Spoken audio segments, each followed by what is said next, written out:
Yesterday I woke up before my wife and I had the thought that any sane, well-adjusted person has on a relaxing Sunday morning. This is a great time to script and record a video about cryptocurrency. So I did that. I made a video, which you should check out because the main character is back in this one, and discussed Ryan Breslow. Ryan Breslow is the founder of the $11 billion checkout startup Bolt that the New York Times reported had misrepresented itself to get business. But that last video wasn't really about Bolt. We were talking about his cryptocurrency initiative, Movement DAO, and how after putting millions of dollars into it, he gave full control to a convicted fraudster that he had hired to run the DAO. Several hours after I dropped that video, I read some reporting from Fintech Business Weekly, which talked about another cryptocurrency company that Ryan co-founded. So we are back today to talk about Eco. Now, based on the name and knowing what you know about Ryan's philanthropic streak, you're probably assuming this company, like Adam Neumann's Flow Carbon,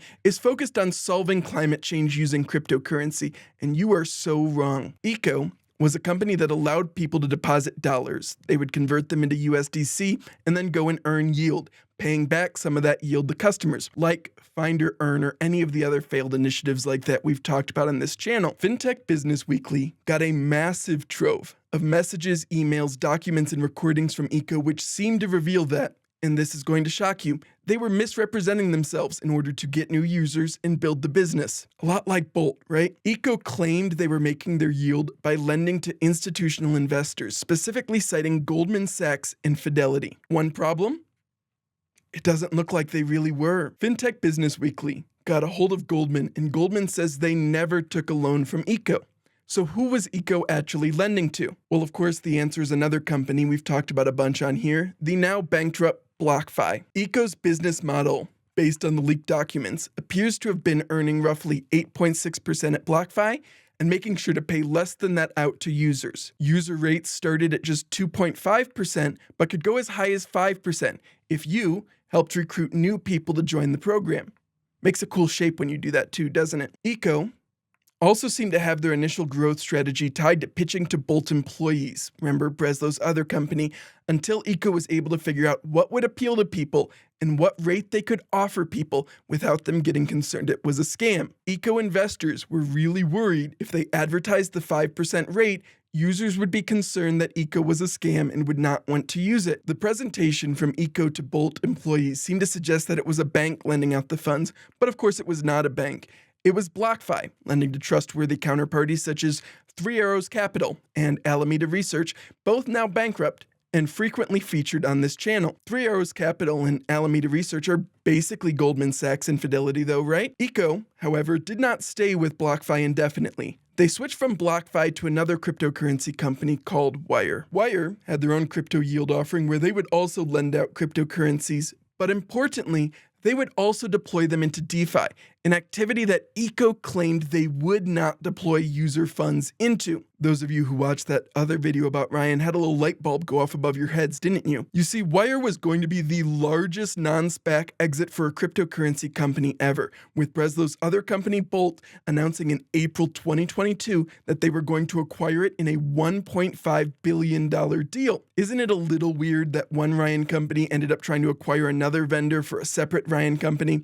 I think it's a little weird, but what's even weirder is the timeline here. You see, in March of 2022, Eco had notified their users that they were going to be moving their funds off of Wire and onto Prime Trust. The cited reasons were issues with transparency surrounding Wire. The very next month, Bolt, Ryan's other company, announces they will be acquiring Wire. It wasn't until May that the Eco user funds were actually all moved off Wire and onto Prime Trust though. And some of you may remember that May is also when the New York Times dropped their investigation that basically laid out how Breslow and Bolt had been misrepresenting their business. Shortly after that, Bolt started layoffs. Sometime between May and when it was finally reported in September, the deal between Bolt and Wire blew up. Finally, this year in January 2023, it was reported that Wire was doing layoffs, scaling back operations, and there have been rumors that they may not exist for much longer. Really complicating this already complicated picture is that before any of this, way back in January,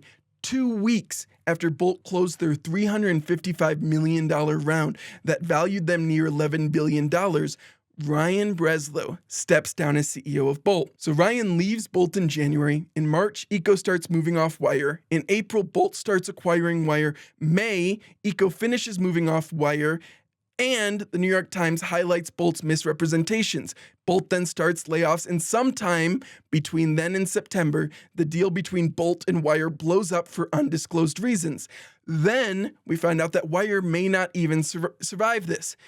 It's super weird, but we can't even necessarily pin it on Ryan. He supposedly left Bolt before the acquisition was approved, but it is undeniably strange that one of his companies would try to acquire a company that his other company had decided was too unreliable and not transparent enough for them. Since Eco has lost access to Wire's yield program, things have gotten even funnier in my opinion. They're still paying yield, but since they're not earning it from Wire or BlockFi anymore, they're just paying it out of their corporate funds, so it's costing them tons of money. Plus, they had to recently let users know that they can no longer use Signature Bank. This is probably related to what we discussed in episode 106. It has become too costly and too risky for banks to continue servicing cryptocurrency, especially with federal banking regulators like the Fed, the OCC, and the FDIC issuing statements strongly suggesting that these banks need to be extraordinarily cautious if they want to engage with cryptocurrencies. Eco does still seem to have access to banking for now through Prime Trust and Piermont Bank. For those unaware, like me just a few short hours ago, Piermont Bank is a small New York-based bank which, as of October 2021, had about $350 million in assets. Eco also seems to have moved their USDC from Prime Trust to Zero Hash, another cryptocurrency custody company. So let's summarize what we know. Ryan seems to have made misrepresentations related to Bolt. Bolt tried to acquire Wire, which his other company Eco had depended on until they no longer depended on it, at which point the deal blew up. Meanwhile, Ryan was running a DAO, which was not a DAO, which shared a name with his charity, but was supposedly unrelated to his charity, that he ended up handing over to a convicted fraudster, and now his crypto yield company can't actually earn the yield, and it's unclear how it's going to continue. I cannot fully parse out how these things are related, but the overlaps between them are quite troubling. My main takeaway is they're all going badly. Movement DAO had all the funds stolen. Bolt is doing layoffs and can't seem to raise more money. Eco is burning their remaining cash in order to keep paying their yield and has lost their primary banking partner. Truly, Ryan is a once-in-a-generation entrepreneur, and make sure to check out my last video on him if you really want to get the full picture here.